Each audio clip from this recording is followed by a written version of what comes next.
राजस्थान के सीकर के कुख्यात गैंगस्टर राजू टेहट की हत्या के मामले में पुलिस ने कोर्ट में चार्जशीट अब दाखिल कर दी, जिसमें मालासर में पुलिस एनकाउंटर में मारे गए कुख्यात गैंगस्टर आनंद पाल की बेटी चीनू को मास्टरमाइंड कहा गया, जो दुबई से बैठकर इस पूरे वारदात की प्लानिंग कर रही थी। लेकिन राजू टेहट की हत्या के 4 महीने गुजर जाने के बाद एक और खुलासा हुआ है, जिसमें कहा जा रहा है कि इस हत्याकांड को अंजाम देने के बाद सभी शूटर शिरडी और वैष्णो देवी की तरफ जाने वाले थे और वहीं पर फरारी काटने का इरादा था। लेकिन इन बदमाशों के एग्जिट प्लान को पुलिस ने फेल कर दिया, जिसके बाद सभी आरोपी पकड़े गए। तो राजू टेहट हत्याकांड में अब 4 महीने बाद और क्या क्या अपडेट हुआ बताएंगे आपको, तो बने रहेगा इस वीडियो के अंत तक। नमस्कार, आप देख रहे हैं BDF न्यूज। राजू टेहट मर्डर केस में सबसे चौंकाने वाला था मर्डर की साजिश में आनंद पाल की बेटी चीनू का कनेक्शन। जैसे जैसे पुलिस की जांच आगे बढ़ी, इस हत्याकांड की पूरी साजिश शीशे की तरह साफ हो गई। चीनू, सुभाष बराल, रोहित गोदारा ने राजू टेहट की हत्या के बाद शूटर्स को बतौर इनाम गोवा में पार्टी देने का प्लान भी कर रखा था। टेहट के मर्डर के लिए फर्जी सिम कार्ड, मोबाइल से लेकर फर्जी नंबर प्लेट की गाड़ी तक की भी व्यवस्था की गई थी और इसके अलावा हत्या के बाद भागने का प्लान भी तैयार किया गया था। खुद चीनू, सुभाष बराल और रोहित गोदारा ने तीनों शूटर्स से कहा था कि टेहट की हत्या के बाद वो लोग क्रेटा कार से निकल जाएंगे। अब आप यहाँ पर एक और बात ध्यान से सुनिएगा, ये वही क्रेटा कार थी जिसका इस्तेमाल पंजाबी सिंगर सिद्धू मूसेवाला की हत्या में भी शामिल था। शूटर्स वैष्णो देवी और शिरडी जैसे धार्मिक जगहों पर फरारी काटने वाले थे ताकि पुलिस को शक ना हो। इन्हें फरार कराने के लिए दिनेश बारी को जिम्मेदारी दी गई थी। रास्ता भटकने की वजह से शूटर्स फरार नहीं हो पाए और पुलिस ने उन्हें गिरफ्तार कर लिया। पुलिस ने चीनू, सुभाष बानुडा, सुभाष बराल, रोहित गोदारा समेत इस हत्याकांड में शामिल 12 बदमाशों पर 10-10 हजार रुपए का इनाम घोषित किया। पुलिस मुख्यालय को इनका पूरा रिकॉर्ड भेजा गया है। दुबई से हत्यारों को लाने के लिए प्लानिंग भी शुरू की जा चुकी है। कहा जा रहा है कि राजू टेहट को 4 बार मारने का प्लान बनाया गया था, लेकिन हर बार फेल होने के बाद 3 दिसंबर के सुबह शूटर्स ने राजू टेहट के घर के बाहर सेल्फी लेने के बहाने उसकी हत्या की थी। इससे पहले 2 दिसंबर की रात को ही रोहित गोदारा ने मनीष को फोन करके कहा था कि किसी भी हालत में कल राजू बचना नहीं चाहिए। हत्या से पहले मनीष उर्फ बचिया और विक्रम गुर्जर दोनों ही जीण माता के दर्शन करने चले गए थे। वहां से नीम का थाना गए। तीनों शूटर पहले से ही करणी PG हॉस्टल में रुके हुए थे। राजू टेहट की हत्या करने के बाद रोहित गोदारा ने मनीष को फोन कर कहा कि तीनों शूटर सतीश, जॉनी और हिमांशु को बाहर भेजना होगा। उन्होंने कहा कि इन्हें वैष्णो देवी, रामेश्वरम या फिर शिरडी साईं बाबा, उज्जैन महाकाल के दर्शन के लिए भेज देना, ताकि किसी को शक ना हो, और कुछ दिनों तक इन्हें सभी जगहों पर दर्शन करवा कर घुमा कर ले आना और यहाँ से घुमाने के बाद इनको गोवा में पार्टी दी जाएगी। मनीष और रोहित गोदारा ने इन्हें घुमाने की जिम्मेदारी दिनेश बारी को दी थी। दिनेश बारी फतेहपुर के बारी गांव का रहने वाला है और फतेहपुर थाने का कुख्यात हिस्ट्रीशीटर बदमाश भी है। दिनेश पहले से लॉरेंस बिश्नोई और रोहित गोदारा के संपर्क में था। दिनेश बारी को पुलिस ने पिछले महीने ही हनुमानगढ़ के पीलीबंगा से गिरफ्तार किया था। राजू टेहट की हत्या करने के बाद तीनों शूटर्स को वापस भगाने के लिए कार की जरूरत थी। रोहित गोदारा ने फोन कर मनीष से कहा कि हरियाणा के भिवानी के रहने वाले सचिन भिवानी के पास एक क्रेटा कार, इसी क्रेटा गाड़ी को सिद्धू मूसेवाला की हत्या में इस्तेमाल किया गया था। उसकी हत्या के बाद गाड़ी को आनंद पाल के खास गुर्गे शक्ति सिंह रानौली के पास भेज दिया गया था। इस गाड़ी को शक्ति सिंह के साथ साथ अमरजीत सिंह बिश्नोई और दिनेश बारी मिलकर ऑपरेट किया करते थे। इन्होंने क्रेटा कार के नंबर भी बदलकर राजस्थान के कर दिए थे। रोहित ने गाड़ी के लिए कहा तो मनीष ने मुकेश जाट उर्फ बुल्लू, जो कि अमृतसर का रहने वाला था, उसने भेजा। जयपुर में 200 फीट बाईपास पर क्रेटा गाड़ी ले ली और वहीं से सीधा मनीष के पास नीम का थाना के सिरोही पहुंचा। इसी गाड़ी से शूटर भागकर वहां पर गए थे।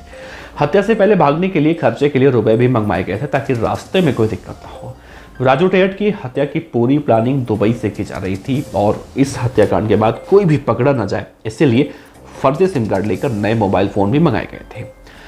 रोहित गोदारा ने अपने दोस्त अमरजीत बिश्नोई को जिम्मेदारी दी थी। अमरजीत ने अपने दोस्त गणेश ओझा को फोन कर कहा था कि उन्हें फर्जी सिम कार्ड के साथ मोबाइल फोन लेने हैं। हम गणेश ओझा और उसकी मौसी के लड़के राकेश ओझा दोनों चूरू के रतनगढ़ पहुंचते हैं। वहां एक बाइक पर एक युवक आता है और सिम के साथ उन्हें मोबाइल फोन पहुंचाता है। गणेश ओझा और राकेश ओझा दोनों सिम और मोबाइल लेकर सीधे फतेहपुर आ गए। उन्हें मनीष बचिया और विक्रम गुर्जर को मोबाइल सिम दिए गए। क्रेटा की व्यवस्था होने पर शूटर्स को ठेहट पर नजर रखने के लिए एक बाइक की भी जरूरत थी। रोहित गोदारा ने ही फोन करके मनीष को गंगानगर से एक बाइक लाने को कहा था। मनीष ने अपने दोस्त अंकित जाट को 8 नवंबर को गंगानगर के एक पिस्टल देकर उसे बस से भेजा था। उसे गंगानगर में एक युवक ने फर्जी नंबर प्लेट लगाकर पदमपुरा चौराहे पर बाइक दी, जिसे लेकर वो आ रहा था। तभी रास्ते में श्रीडोंगरगढ़ के पास बाइक खराब हो गई और काफ़ी देर तक बाइक स्टार्ट नहीं हुई, तो उसने रोहित को फिर से फ़ोन कर बाइक खराब होने की जानकारी दी। तब रोहित ने मिस्त्री भागीरथ शर्मा को फ़ोन कर भेजा। मिस्त्री ने बाइक को चेक किया तो पता लगा कि उसका इंजन सीज हो चुका है। वहाँ पर रोहित गोदारा ने फ़ोन किया तो गणेश ओझा और अंकित जाट को खाना खिलाकर सीकर के लिए एक बस में बैठा दिया गया। गणेश ओझा और अपने मौसेरे भाई राकेश ओझा दोनों साथ में मिस्त्री भागीरथ शर्मा के पास पहुंचे। मिस्त्री ने इंजन के लिए 10,360 रुपये मांगे, तब उसके खाते में गणेश ने उसे रुपए डाल दिए। बाइक ठीक होने पर 3 दिन बाद गणेश ने मौसेरे भाई राकेश के साथ तीनों शूटरों के पास उसे भेज दी। राजू टेट की हत्या के बाद बदमाशों के पास भागने का परफेक्ट एग्जिट प्लान नहीं था। भागते समय वो रास्ता भटक गए और पकड़े गए। राजू टेट के हत्या से पहले ही रोहित गोदारा एक कॉन्फ्रेंस पर मनीष, विक्रम, बरमड़ा और शूटर्स के साथ जुड़ा हुआ था। रोहित शूटर्स के भागते समय भी कॉन्फ्रेंस से जुड़ा हुआ था और पल पल का अपडेट ले रहा था। राजू टेट की हत्या होने के बाद रोहित गोदारा ने शूटर्स को जल्दी से क्रेटा गाड़ी के पास पहुंचने के लिए कहा। क्रेटा मनीष और विक्रम ने नेमीचंद गुर्जर के मकान में नला का बालाजी विहार में खड़ी कर दी थी। जैसे ही राजू को अंधाधुंध गोली मारी गई तो दहशत फैल गई। राजू का भाई हरलाल साले का लड़का जगदीश उर्फ जेबी और महिलाएं वहां से बाहर निकली तो मनीष, सतीश, जतिन, हिमांशु फायरिंग करते हुए वहां से भाग निकले। चारों को एक साथ भागने के लिए गाड़ी की जरूरत थी। रास्ते में उन्होंने नागौर के ताराचंद कड़वा सरा को रोक लिया और वो भाई राम निवास के साथ बेटी कोनिटा का इंतजार वहां पर कर रहे थे। ताराचंद ने चाबी देने से इनकार कर दिया तो मनीष ने चाबी छीन ली और ताराचंद को वहीं पर गोली मार दी। इसके पीछे पीछे पल्सर बाइक से विक्रम गुर्जर भी चला आया था। शूटर ताराचंद को ऑल्टो कार को नेमीचंद गुर्जर के मकान के बाहर छोड़कर क्रेटा कार लेकर फरार हुए। क्रेटा गाड़ी पर भी फर्जी नंबर प्लेट उस वक्त लगी हुई थी, जबकि उसका असली नंबर हरियाणा का ही था।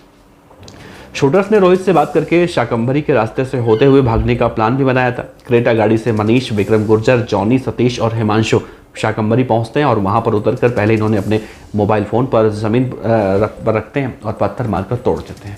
वहां से निकलकर हरडिया से बबाई के रास्ते पहुंचते हैं। शूटर्स को पता नहीं था कि वहां पर सड़क का निर्माण का काम चल रहा है और रास्ते में पत्थर लगे हुए हैं। पत्थर हटाने को लेकर उनकी मजदूरों से बहस हुई तो शूटर्स ने फायरिंग भी कर दी। इसके बाद शूटर्स वहां से फरार हो गए, लेकिन मजदूरों ने इसकी सूचना पुलिस को दे दी।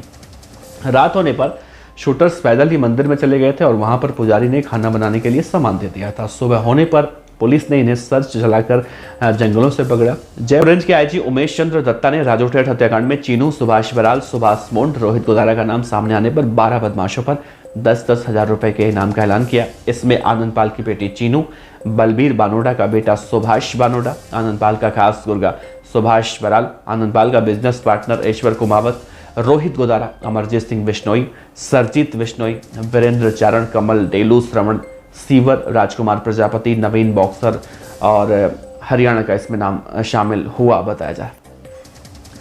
नवीन बॉक्सर जैसे बदमाशों का नाम इस पूरे मामले में शामिल है। फिलहाल पुलिस ने इस पूरे मामले की चार्जशीट फाइल कर दी है और अब ये बड़ा खुलासा राजू टेट के हत्याकांड के करीब 4 महीने के बाद हो रहा है। फिलहाल दुबई में जितने भी गैंगस्टर इस पूरे मामले के बैठे हुए हैं उनको अब भारत लाने की तैयारी की जा रही है। अब देखना है होगा कि कब इन्हें गिरफ्तार करके वापस भारत लाया जाता है। वैसे राजस्थान के अंदर चुनाव भी नज़दीक है तो जाहिर सी बात है राजस्थान की सरकार इन बदमाशों को बहुत ही शिद्दत से इनके ऊपर कार्रवाई करने की तैयारी भी कर रही है। फिलहाल आपका इस पूरी खबर पर क्या कहना है ज़रूर बताइएगा। आपका बहुत बहुत शुक्रिया। देखते रहिए VDF न्यूज़। नमस्कार, जय हिंद।